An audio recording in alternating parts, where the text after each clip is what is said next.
What's going on, y'all? Today I want to talk to you about a new game that's in early access. I got to play it in PAX last week, courtesy of TikTok. Thank you guys so much for inviting me out and paying for my creator badge. It was an honor. The game in question is Blackout Protocol. It's a top-down roguelike shooter. And the environment they place you in, you're primarily fighting zombies and other bioweapons. You can play it by yourself. It's in beta right now. It's something new they added due to player feedback. And then you have co-op, which is what the intended gameplay was set up around, where you can play with up to two other people. It's a lobby system. You just create a lobby, two other people join you, and then you take off. I am not sure if you can play with other people who have the same character as you. I got to experiment with that. I would assume that maybe you can. I don't see why not. If you can't, I'm sure they'll add it in the future. Anyway, you choose from 4 operators. The first one that you'll see is Boy Scout. He punches the ground, all Captain America style. He does a rollback, and it leaves a decoy where he punched the ground, and the zombies will focus on that, like a monkey bomb from Zombies on COD. And you can take out the zombies however you want to while they're fighting the decoy. The next operator is Red. She has an increased fire rate, and she reloads faster. Cool abilities, basically like a DPS buff. And then you have the healer. Her name is Beaker. Haha. She heals herself and her teammates. And the last one is Scalpel, which is also kind of funny because her ability is melee. And when she does melee damage to an enemy, if she kills the enemy, then the damage that was dealt transfers as to HP, which gives her sustainability. So her and Red seem like the two of the better. They all have their place, of course. But if you're playing solo especially, then, that might be up your alley. So once you pick your character, next you pick your weapon. You always get a pistol, but then you pick from like an AR, SMG, shotty, and then the ARC gun.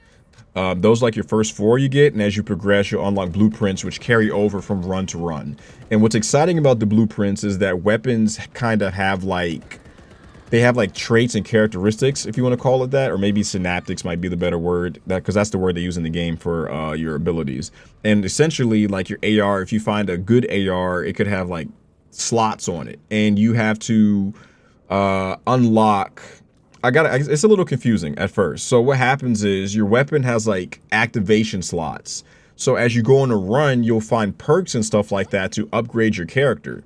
The perks range from categories of firearms, which is weapon heavy or weapon focused perks, psionics, R&D, and bionics. And you can choose these perks, and depending on your weapon, like for me, I used an AR, and the AR wanted me to focus on firearm upgrades to my character, to make my weapon more powerful in turn. So you can kind of build your character out to be, your character is strong in a sense, has a lot of HP and is durable, or the weapons will have a lot of perks making you high DPS. Psionics is, there's a health bar for you and the enemies, and there's a purple bar, and it's your psionic or psyche bar. And when that bar drains, you become stunned and you can't move, which is very dangerous, as you could imagine. And there's perks that revolve around doing damage to that bar and replenishing that bar. And R&D is a little bit different. From what I've seen so far, R&D has some cool perks where you get more credits per run, or if you get one of them, it gives you the ability to do one free reroll of perks. So anytime you see a roll of perks, if you don't like it, it's a free reroll, which is pretty good, but it might not be that good if you keep getting good stuff originally. You know what I mean? And so that's how it works. You level up your guns, and you level up you build your guns up as you also build up your operator, and you kind of look for synergy builds. And if you're playing co-op, you might have somebody go deep in DPS while another person goes deep into bionics and psionics, to kind of keep the team balanced, or you can go all DPS or whatever you want to do. But it's cool that aspect is in there. I like that. The choosing the perks as you play. Some perks they're called synaptics, but I call them perks. Synaptics is kind of a big word to keep saying over and over again. So some of them synaptics are permanent, meaning that from run to run, you'll always have them regardless of whether or not you die and have to start over. The other ones are temporary, meaning that they are with you as long as you're playing the game, but once you die or quit the game, then those perks disappear. But you don't have to worry. I feel like there's some really good perks that you can get fairly quickly in the run, but it just depends. Sometimes I've had a run where I get mostly okay-ish things, and they have tiers like normal, silver, gold, and ultimate. I think platinum is what the last one was.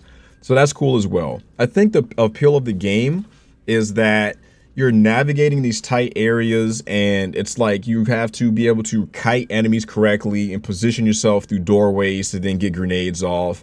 knowing when to use your abilities as you're fighting a variety of cool enemies. You have your regular zombies. You have humans that shoot at you. You have enemies that might pull you into a crowd, which can get pretty wild.